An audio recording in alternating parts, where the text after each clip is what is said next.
Hi, mutual fund பெஸ்ட்டா stock market பெஸ்ட்டா அப்படிங்கிறது பெரிய ஆர்குமெண்ட். அதனுடைய கன்க்ளூஷன் எப்படி இருக்கும் அப்படின்னாக்கா, ரெண்டுத்துக்குமே ஒரு சில அட்வான்டேஜஸ் இருக்கும், சில டிஸ்அட்வான்டேஜஸ் இருக்கும்.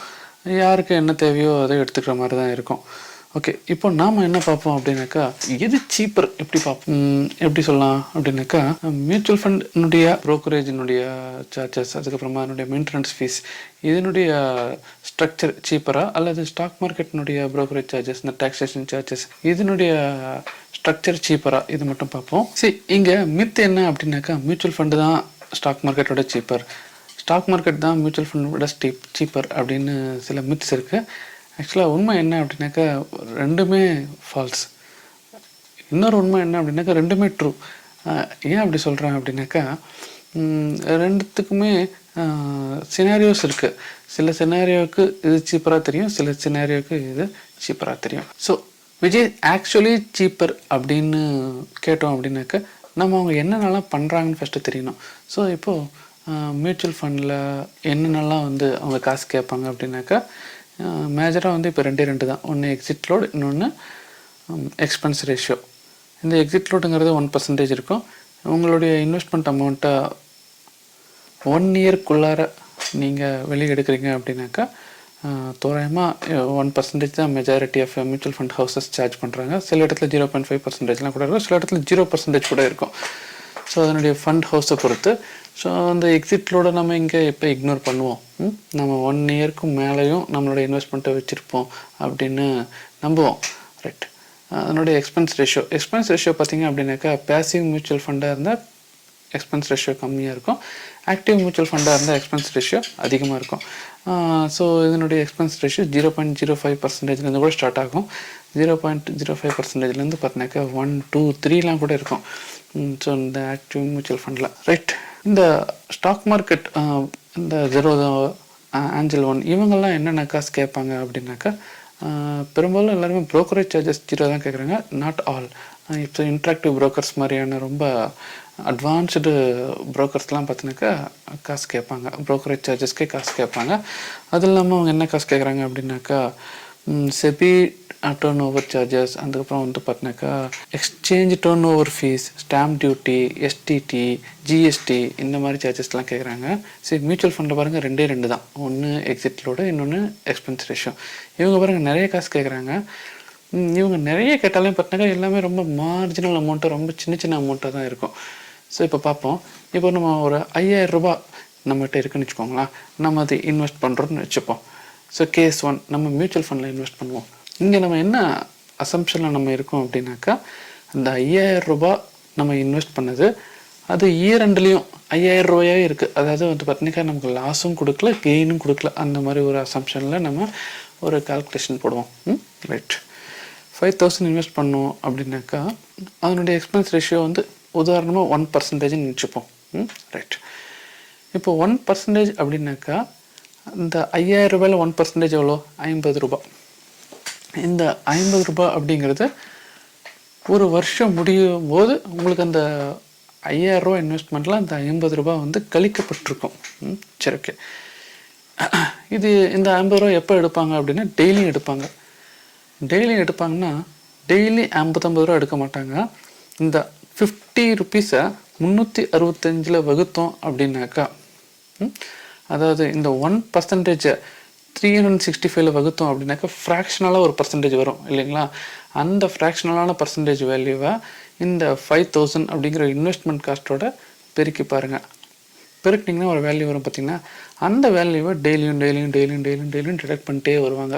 ஸோ இதனால் பார்த்தினாக்கா, இந்த மியூச்சுவல் ஃபண்ட் இன்வெஸ்டர்ஸ்க்கு அவங்களுடைய கணக்குலேருந்து எவ்வளோ காசு கம்மியாகுது அப்படிங்கிறதே தெரியாமல் இருக்கும். ஸோ இதுதான் அவங்களுடைய ட்ரிக். Okay, right. இப்போது 5000 ருபீஸ் இன்வெஸ்ட் பண்ணோம். வருஷ கடைசியில் 50 ரூபா டிடெக்ட் பண்ணி 4950 ரூபா அவங்களுடைய கணக்கில் காட்டும். இந்த ஸ்டாக் மார்க்கெட் சினாரியோக்கு வருவோம். இது கேஸ் 2. ஸ்டாக் மார்க்கெட்டில் ஒரு 5000 ருபீஸ் ஒர்த்தான ஒரு ஷேர் ஒன்று வாங்குறாங்கன்னு நினச்சிப்போம். 5000 ருபீஸ் ஒர்த்தில் இங்கே ட்ரெண்ட் அப்படின்னு சொல்லி 5023 ரூபா இன்றைக்கி டேட்டில் அது ட்ரேட் ஆகிட்டுருக்கு. உடனே நான் சொல்கிறேன்னு சொல்லி போய் வாங்க வேண்டாம். ட்ரெண்ட்டுங்கிறது அதிகமான பிஇ ரேஷியோ, அதிகமான வேல்யூவேஷனில் இருக்குது. நியர் 196ன்னு நினைக்கிறேன். ஸோ இதெல்லாம் வாங்கவே கூடாது ஸ்டாக் இந்த வேல்யூவேஷனில். இன்னும் ப்ரைஸ் ரொம்ப ரொம்ப கம்மியாகணும். ரைட், இந்த 5023 நம்ம இந்த ஒரு ஷேரை வாங்குவோன்னு நம்ம நினச்சிப்போம். ஸோ என்னுடைய ப்ரோக்கரேஜ் சார்ஜஸ் 0 ஆயிட்டாலையும் கூட என்னுடைய பிற சார்ஜஸ் இருக்குது பார்த்திங்களா, stamp, STD, transaction charges, SEBI turn over charges, இது எல்லாத்தையும் கூட்டினீங்கன்னா கூட பார்த்திங்கனாக்கா ₹6 ₹7 தான் வரும். இந்த நம்ம ஒரு ₹6.50 நம்ம அசியூம் பண்ணுவோம்னு வச்சுக்கோங்களேன். ₹6.50 நம்ம செலவு பண்ணி நம்ம அந்த ஸ்டாக்கை வாங்கி ஹோல்டு பண்ணுறோன்னு வச்சுக்கோங்களேன். அந்த வருஷ கடைசியிலையும் அதனுடைய ஸ்டாக் ப்ரைஸ் ₹5000 இருக்குது அப்படின்னா கூட நமக்கு எவ்வளோ செலவாச்சு? ₹6.50 தான் செலவாச்சு. அங்கே பாருங்கள், ₹50 செலவாயிருக்கு. நம்ம வாங்கி ஹோல்டு பண்ண ஒரு மியூச்சுவல் ஃபண்ட் எந்த ரிட்டர்னும் தரல, ₹50 செலவாயிருக்கு. இங்கே வாங்கி எந்த ரிட்டர்னும் தராத ஒரு ஸ்டாக் வந்து வெறும் ப்ரோக்கரேஜ் சார்ஜஸ்க்குன்னு சொல்லி ஒரு ₹6.50 நம்ம செலவு பண்ணியிருக்கோம். ரைட், இங்கே நம்ம என்ன மறந்துடுவோம் அப்படின்னாக்கா ஆனுவல் மெயின்டெனன்ஸ் ஃபீஸ் அப்படின்னு சொல்லி அந்த டிமேட் அக்கௌண்ட்டை மெயின்டைன் பண்ணுறதுக்கு ஒரு ₹300 செலவு பண்ணுவோம் எவ்ரி குவார்ட்டர், ₹75. ரைட், அந்த ₹300 சேர்த்தணும் அப்படின்னாக்கா ₹306.50 ஆகுது. ரைட், இப்போ அங்கே ஸ்டாக் மார்க்கெட்டில் அந்த மியூச்சுவல் ஃபண்டில் நம்ம வாங்கக்கூடிய அந்த என்ஏவி யூனிட்ஸ் ஒர்த்து, அந்த ₹5000 ஒர்த்தானது வந்து இப்போ பார்த்தீங்கன்னா ₹4950 ஆகிடுச்சு. பார்த்திங்கன்னா அந்த விற்றாலே இந்த ₹4950 நம்ம விற்று அந்த கேஷை நம்மளால் ரெடீம் பண்ணிக்க முடியும். ரைட், இங்கே என்ன ஆகும் அப்படின்னாக்கா, நீங்கள் விற்றீங்க அப்படின்னாக்கா அந்த ₹5000 ஒர்த்தான ஸ்டாக்கை ஏற்கனவே ₹6.50 செலவு பண்ணி நீங்கள் வாங்கி ஹோல்டு பண்ணியிருக்கீங்க. விற்றீங்க அப்படின்னாக்கா இன்னொரு ₹6.50 செலவு பண்ணணும். எதுக்கு? சேம் இந்த ப்ரோக்கரேஜ் டாக்ஸேஷன் சார்ஜஸ்க்கு. ரைட், அது இல்லாமல் பார்த்தீங்கன்னாக்கா எக்ஸ்ட்ராவாக டிபி சார்ஜ்னு ஒரு சார்ஜ் இருக்குது. அது ₹13.50 ப்ளஸ் ஜிஎஸ்டி. ரைட், இப்போ பாருங்கள், ரவுண்டாக ₹20 வச்சுக்கலாம். ₹13.50 ப்ளஸ் ஜிஎஸ்டி ₹20. ஸோ இங்கே நம்ம என்ன பண்ணியிருக்கோம், ₹6.50 ப்ளஸ் ₹6.50 வாங்குறதுக்கு விற்கிறதுக்கு டோட்டல் ₹13 ப்ளஸ் இந்த டிபி சார்ஜஸ் ₹20. ரைட், அப்போ 13 ப்ளஸ் 20 ₹33. ஆனால் நம்ம அங்கே எவ்வளோ செலவு பண்ணியிருக்கோம் அப்படின்னாக்கா ₹50. சரி, இந்த ₹17 இவங்க அதிகமாக வாங்கிட்டாங்களே அப்படின்னு நம்ம நினைக்கக்கூடாது. இங்கே நம்ம ஆனுவல் மெயின்டெனன்ஸ் ஃபீஸ் ₹300 வரை எக்ஸ்ட்ரா கட்டியிருக்கோம். Right, okay. இந்த ₹17 அவங்க ஏன் எக்ஸ்ட்ரா வாங்குறாங்க அப்படின்னாக்கா அவங்களுடைய மியூச்சுவல் ஃபண்ட் செட்டப்புக்குன்னு சொல்லி அவங்க நிறைய செலவு பண்ண வேண்டியது இருக்குது. ஸோ அந்த ஃபண்ட் ஹவுஸ் இருக்குது, ஃபண்ட் ஹவுஸ்னுடைய வாடகை இருக்குது, ஏசி சார்ஜஸ், இன்டர்நெட் பில்லு, அந்த சேலரி. ஸோ இந்த மாதிரியான ஒரு ஆஃபீஸ் செட்டப்புக்கே நம்ம கொடுக்க வேண்டியதாக இருக்குது. எல்லாத்துக்கும் விட அவங்க நம்மளுடைய பணத்தை ரிஸ்க் ஃப்ரீயாக வச்சுப்பாங்க. இதுக்காக தர வேண்டியதாக இருக்குது. ரைட், அந்த ₹5000 ஷேரை நம்ம ஹோல்டு பண்ணதுக்கு நாம் ஒரு வருஷத்துக்கு எவ்வளோ பே பண்ணியிருக்கோம் அப்படின்னாக்கா ₹300 ப்ளஸ் ₹13 ப்ளஸ் ₹20 வாங்கி விற்றதுக்கு. ஸோ அப்போது ₹333 நம்ம செலவு பண்ணியிருக்கோம். ஆனால் அங்கே ₹50 தான் செலவு பண்ணியிருக்கோம். சரி, இதுக்குன்னு சொல்லி நம்ம மியூச்சுவல் ஃபண்ட்லேயே எல்லா பணத்தையும் போட்டுடலாமா அப்படின்னாக்கா இது யாருக்கு என்ன தேவையோ அப்படிங்கிறத முடிவு பண்ணும்.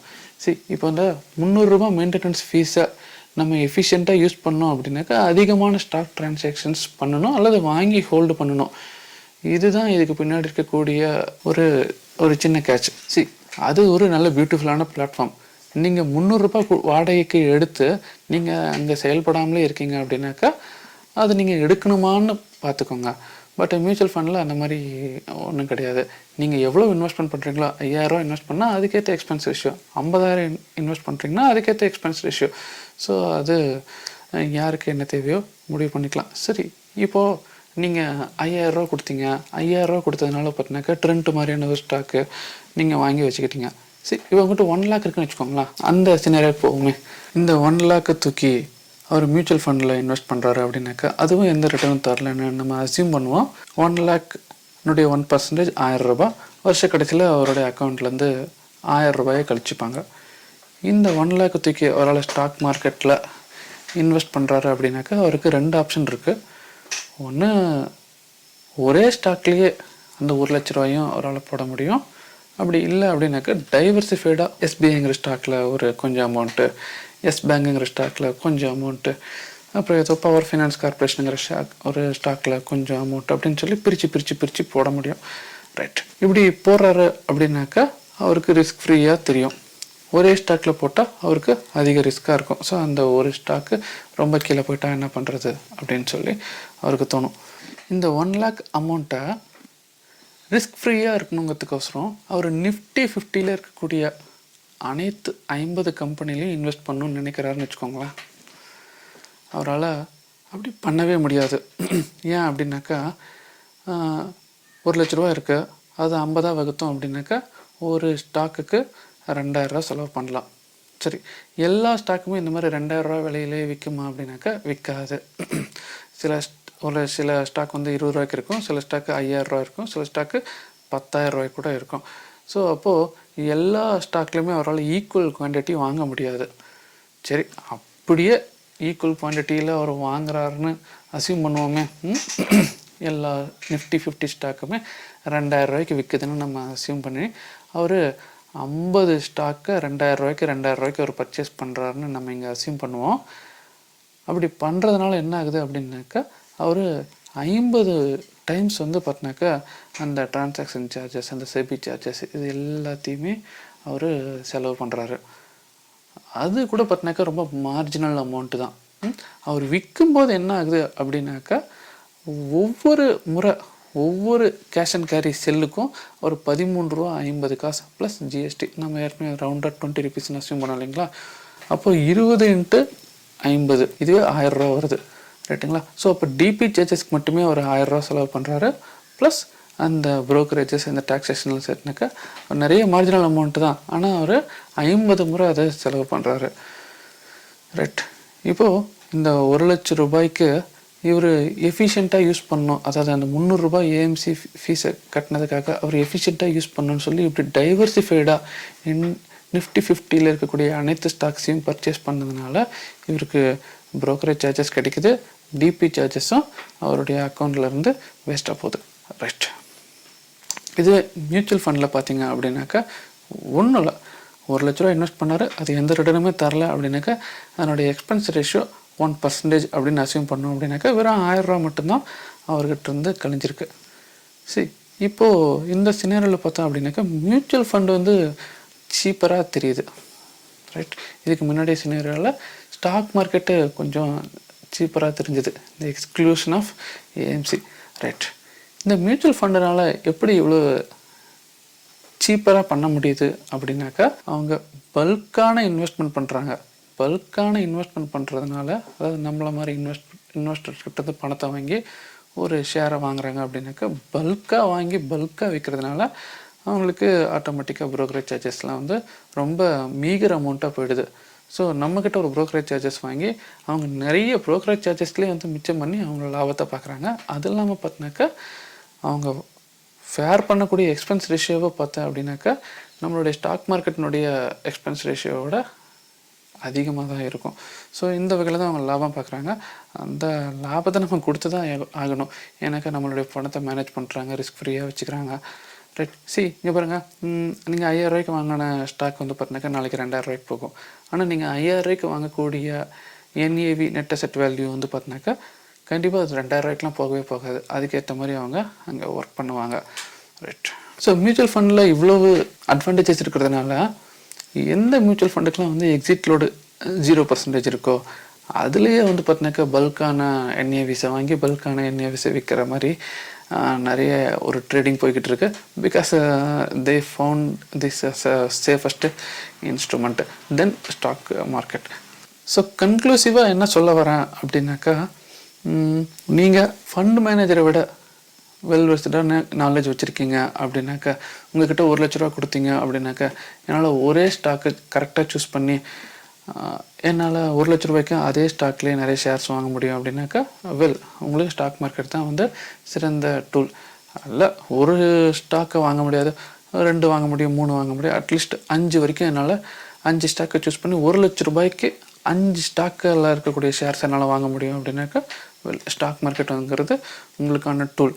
இல்லை, என்னால் அந்த 1 லட்ச ரூபாய்க்கு என்னால் டிசைட் பண்ண முடியல, எந்த ஸ்டாக்லாம் வந்து மேலே போகும், எந்த ஸ்டாக்லாம் ப்ராஃபிட் தரும் அப்படின்னு என்னால் டிசைட் பண்ண முடியல அப்படின்னாக்கா நீங்கள் பெட்டர் மியூச்சுவல் ஃபண்டில் போய் உங்கள் பணத்தை கொடுக்கறது தான் பெட்டர்.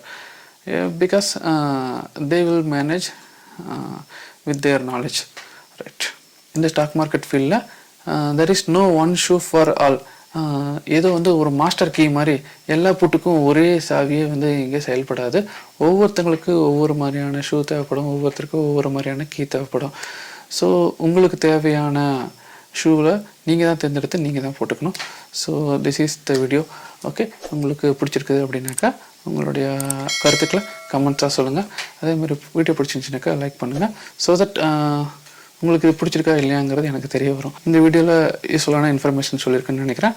ஸோ தேவைப்படுறவங்களுக்கு ஷேர் பண்ணுங்கள். Thank you so much. Kindly support me, kindly subscribe. Thank you so much. Next வீடியோவில் மீட் பண்ணுவோம்.